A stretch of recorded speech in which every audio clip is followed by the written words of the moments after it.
Before code ran on silicon, knowledge traveled by hand, copied in monasteries, debated in courts, and carried across languages.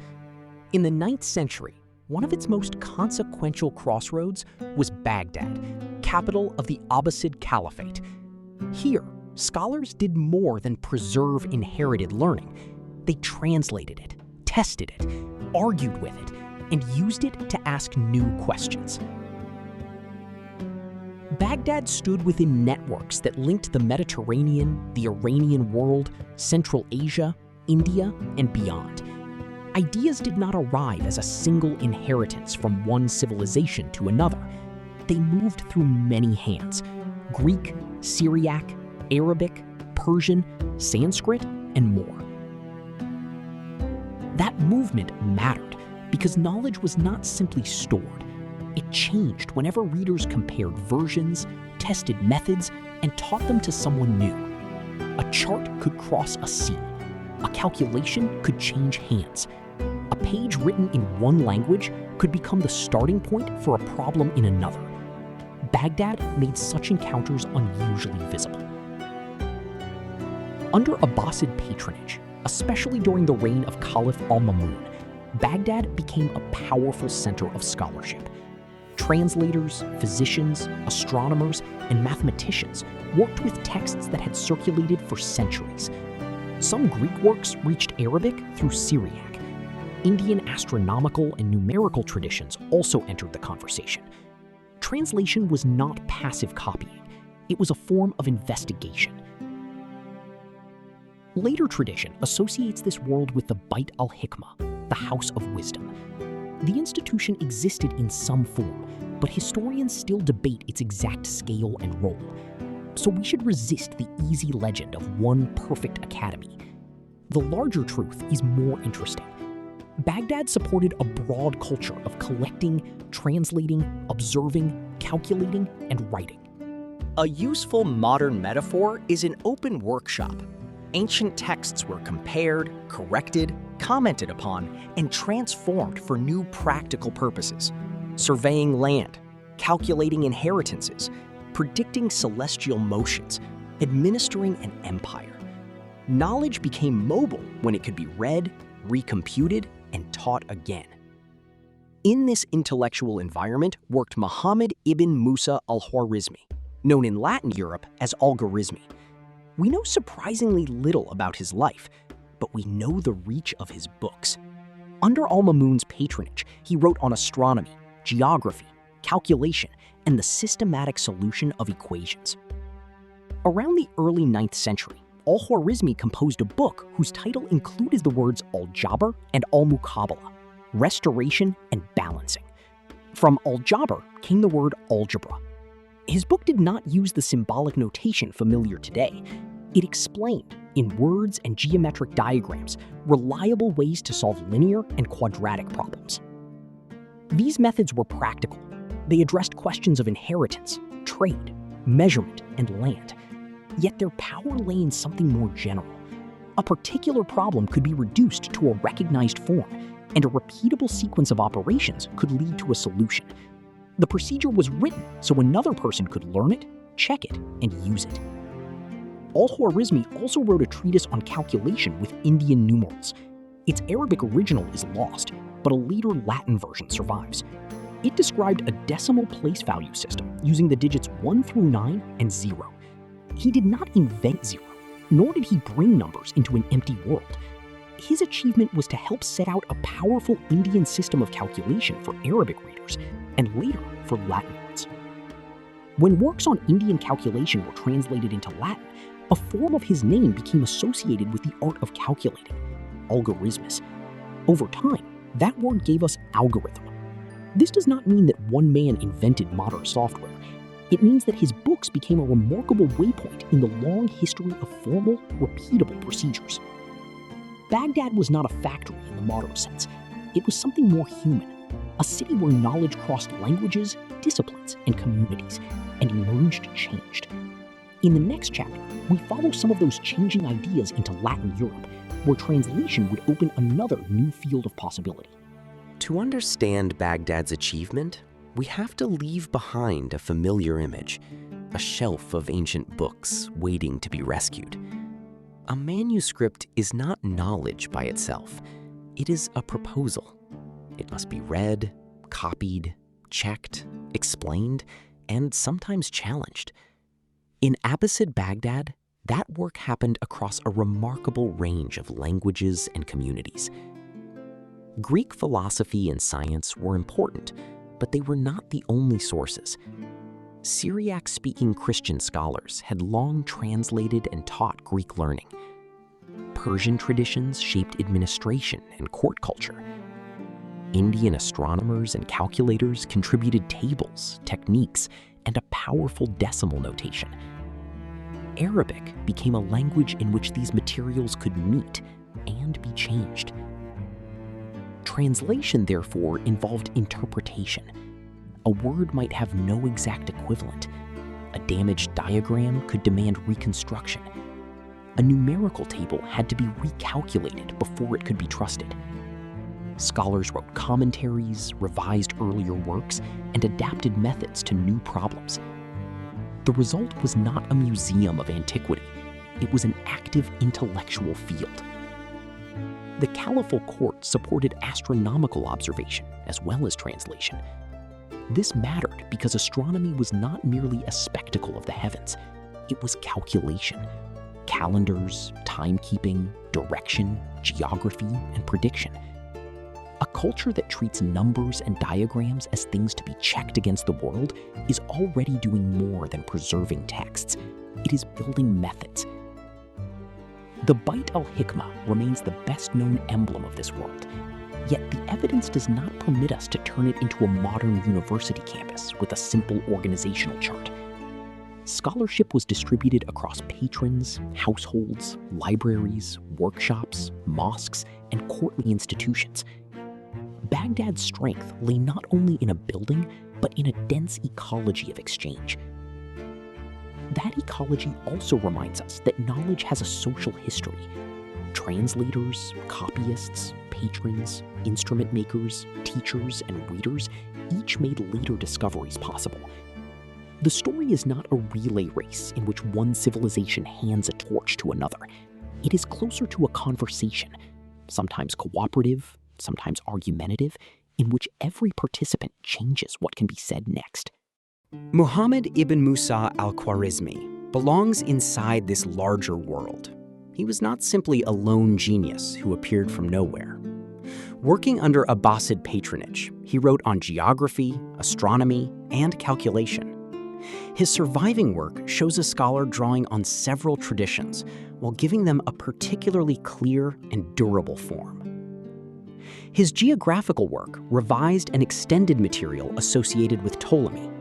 His astronomical tables drew on Indian learning as well as other inherited sources.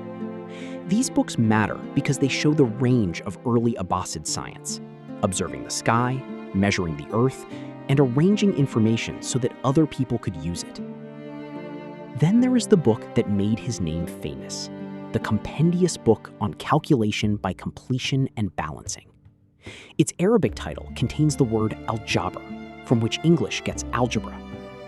In its first part, the book treats linear and quadratic equations by reducing them to a small number of standard forms. The language is important. Al-Khwārizmī did not write equations with x's and equal signs. He wrote in words. He spoke of roots, squares, and numbers. His methods use algebra, often rendered as restoration or completion, and al-Muqabala, balancing or reduction. The point was not symbolic elegance. It was a procedure that could be learned, repeated, and applied. That difference protects us from an easy anachronism. Medieval algebra was not modern algebra waiting in a simpler costume. It had its own language, limits, and aims. Al-Khwārizmī generally worked with positive quantities, and his proofs often used geometry. But his book was unusual in presenting general methods rather than a collection of isolated puzzles. Its examples are emphatically practical: inheritance, trade, land measurement, digging canals. Here is a lesson that will echo through the history of computation. Abstraction does not mean turning away from the world. It can mean finding a repeatable form beneath many different worldly tasks. The same method can travel from a field to a ledger, from a legal question to a classroom. This is the point at which our modern metaphor becomes useful. A procedure is a kind of cultural tool. It makes an operation portable. Once written clearly, it can be practiced by people who did not invent it. They can test it, teach it, alter it, and build on it. That is not yet software, but it is one of the deep preconditions for algorithmic thought. A second work by al-Khwārizmī carried another transformation. It explained calculation with Indian numerals. The Arabic original is lost, but later Latin material preserves evidence of its influence. The system was decimal and positional. The value of a mark depended not only on its shape, but on its place. This is where zero matters, not as a mystical symbol of nothingness, and not as the invention of a single person, but as a working sign in a place value system. A zero can hold a position open. That simple function lets the same small set of marks express very large numbers with remarkable economy. For calculation, the difference is profound. Place value makes routine operations easier to write down, verify, and transmit. It supports algorithms for addition, multiplication, division, and extraction of roots. Al-Khwārizmī's role was not to create this Indian tradition from nothing. His importance was to explain and circulate it in an Arabic scholarly setting, from which it later reached readers of Latin. A written calculation is also a choreography of attention. First, place the marks. Then align the columns. Carry or borrow. Check the remainder. A human being becomes the executor of a sequence someone else has specified. That is why the history of calculation belongs to the cultural history of AI. It reveals how thought can be externalized into procedures, media, and tools. But we should be careful with the metaphor. A calculator is not a machine, and al-Khwārizmī did not imagine artificial intelligence. The more precise claim is both smaller and more powerful. He helped articulate traditions in which complex tasks could be decomposed into ordered, teachable operations. Later cultures would mechanize some of these operations. Much later, computers would automate them. When these methods were translated into Latin, a Latinized form of his name, Algorismi, became associated with the art of calculation. Over centuries, the word changed. Algorithm is its distant linguistic descendant. The word carries a person's name, but the history it names is collective. Indian numeration, Arabic exposition, Latin translation, and generations of teachers and users. The story does not end in Baghdad. Manuscripts and methods traveled through a changing medieval world. Some moved through the eastern Mediterranean. Others crossed North Africa, Al-Andalus, Sicily, southern Italy, and the Iberian Peninsula. The routes were many, and they did not all carry the same books. In the 12th and 13th centuries, translation from Arabic into Latin became especially important. Toledo was one major center, but not a solitary school in the modern sense. Translators worked through partnerships, oral explanation, intermediate languages, and written drafts. Jewish, Muslim, and Christian scholars all formed part of this wider landscape of learning. Latin readers encountered texts on arithmetic, astronomy, medicine, philosophy, and geometry. Al-Khwārizmī's arithmetic became one of the channels through which European readers learned calculation with Hindu-Arabic numerals. Adoption was gradual. Older systems persisted.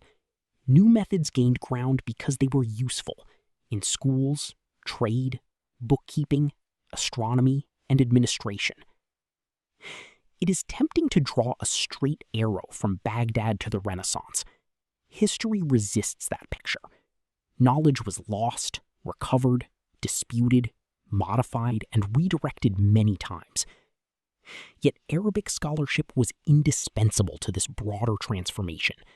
It preserved some Greek materials, added original work, and transmitted new mathematical tools across linguistic and political frontiers. The next episode will turn to the Gothic cathedrals. We should not say that Baghdad's mathematics simply became a cathedral. architecture has its own local histories, crafts, patrons, and geometries. But we can draw a more careful connection. Across medieval Eurasia, calculation, geometry, copying, measurement, and collective workmanship created new ways of organizing thought in public space. The enduring lesson is not that civilization suddenly became rational in one place. It is that rational practices can be shared. A procedure written in one setting can be criticized in another. A diagram can cross a language boundary.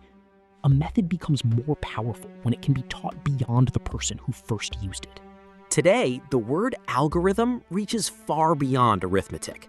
We use it for the steps behind a search result, a navigation route, a scientific simulation, a recommendation system, and a machine learning model. These systems are technically far removed from 9th century books. They depend on electronics, formal logic, statistics, and global infrastructures that Al-Khwārizmī could not have imagined. But they still raise a familiar cultural question. What happens when a method is written so clearly that it can be executed at scale? Baghdad does not provide a simple answer. It gives us a history of translation, correction, exchange, and responsibility. It reminds us that methods are never entirely neutral.